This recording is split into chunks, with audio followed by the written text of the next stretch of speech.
নমস্কার বন্ধুরা, আজকে শুক্লা রান্নাঘরে অনেক অনেক সবাইকে স্বাগত। আর একটা নতুন রেসিপি নিয়ে চলে এসেছি।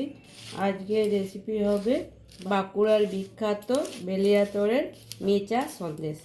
আমি কিভাবে বানাচ্ছি প্রথম থেকে শেষ পর্যন্ত পুরো ভিডিওটা দেখতে থাকুন, আশা করি ভালো লাগবে। বানানোটাও খুবই সোজা। সবারই প্রথমে আমি বেসনটাকে চেনে নিলাম, আর 2 কাপ বেসন দিয়েছি আমি সবারই প্রথমে একটা কড়াই চাপিয়ে দিয়েছি। কড়াইয়ের মধ্যে অল্প একটু ঘি দিয়ে দিচ্ছি। ঘিটা খুব ভালোভাবে গরম হয়ে গেছে। এবার দিয়ে দিচ্ছি চেলে রাখা বেসনটা। এবারে আমি বেসনটাকে একটু ভেজে নেব। বেসনের কালারটা যতক্ষণ না চেঞ্জ হচ্ছে আর বেসনের কাঁচা গন্ধটা যাচ্ছে। আমার বেসনটাকে ভাজা হয়ে গেছে। এই বেসনের হালকা কালারটাও চেঞ্জ হয়ে গেছে, বেসনের কাঁচা গন্ধটাও চলে গেছে। আর বেসনটা ভাজতে ভাজতে বেসনটার থেকে একটা সুন্দর গন্ধও ছেড়ে দিয়েছে। এবারে বেসনটাকে আমি ঢেলে থালার মধ্যে নিয়ে নেব। এর থেকে বেশি আমি আর লাল লাল করে ভাজছি না, এইভাবে আমি ভেজে নিলাম। আমি 2 কাপ বেসনের জন্য দিয়ে দিচ্ছি 1/2 কাপ চিনি, আর দিয়ে দিচ্ছি 1 কাপের থেকে একটু কম জল। এবার চিনিটাকে আমি খুব ভালো করে গলিয়ে নেব। আমার জলটা হালকা গরমও হয়ে গেছে আর চিনিটা গলেও গেছে। এবার এর মধ্যে দিয়ে দিচ্ছি আমি 1 কাপের মতো গুঁড়ো দুধ। এই টাইমে দিলে দুধটা ভালো করে গুলে যাবে। হালকা গরম আছে জলটা। আমি গুঁড়ো দুধ দেবো বলেই চিনির পরিমাণটা কম দিলাম। আপনারা যদি মিষ্টি বেশি খেতে চান চিনির পরিমাণটা বাড়িয়ে দিতে পারেন।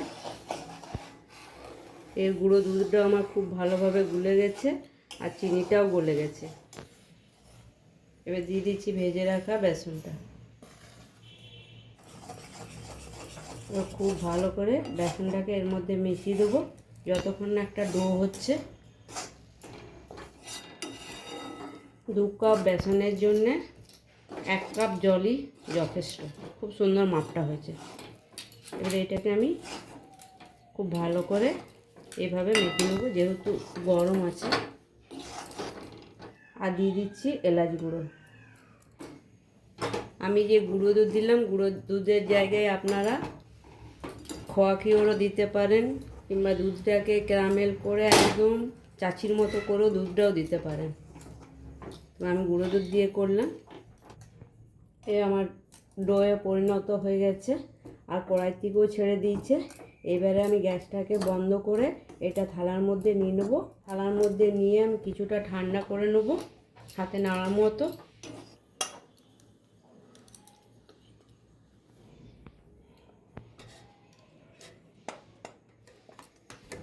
আমি এবারে একটু হাত দিয়ে ভালো করে মেখে নেব।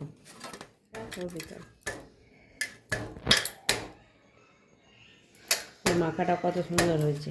এইভাবে মেখে নিলে একটুও ফাটবে না। হাতের মধ্যে আমি একটু ঘি মাখিয়ে নিলাম। তারপরে একটু একটু করে নিয়ে গোল গোল করে ভালো করে পাকিয়ে নেব। এভাবে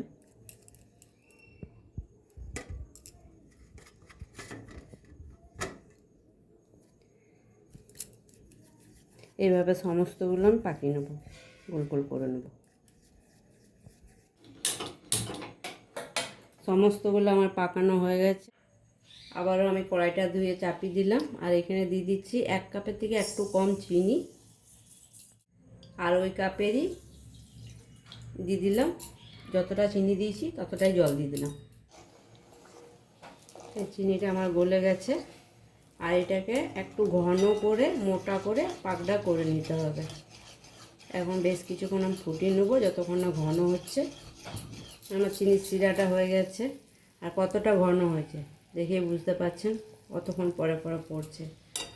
আর এইভাবে এই হাতে সুতো কাটছে, এইভাবে করে নিতে হবে।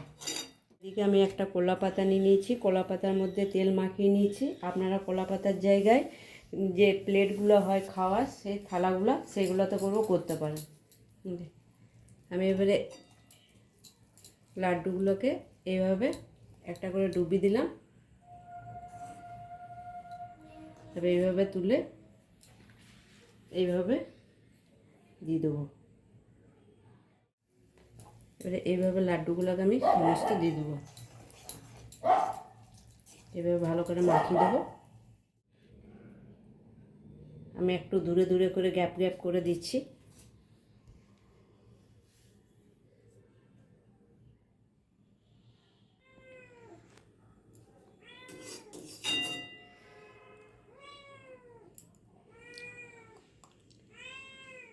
সমস্ত মেচা সন্দেশগুলো আমার সমস্ত মেচা সন্দেশগুলো দেওয়া হয়ে গেছে।